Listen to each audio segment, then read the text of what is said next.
বোদা, এই সমুচাগুলো কি দারুণ সুস্বাদু না? হ্যাঁ, খুব ভালো। এই সমুচাটা কানে লাগিয়ে দেখি। কানে? তুই পাগল হয়েছিস? কি শুনছিস? কিছুই না তো। আস্তে, ওটা আবার বলছে। সমুচা কানে ধরেছিস কেন? আমি ভাবছিলাম এটা কানে লাগালে শুনতে পাবো কিনা। আরে এটা খাবার, কানে না, মুখে দে। ওহ, তাই তো, খেয়ে দেখি তাহলে। হ্যাঁ, খা।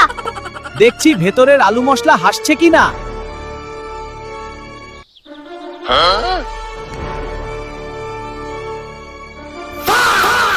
সমুচার ভেতরে আমার হাসি।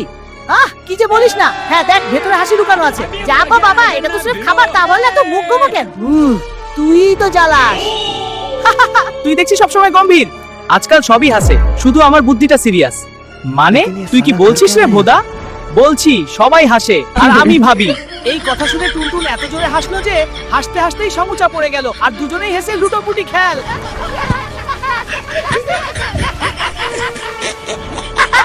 হাই বন্ধুরা, হাসতে হাসতে একটু সাবস্ক্রাইব করে দিবেন। হ্যাঁ, সাবস্ক্রাইব করো।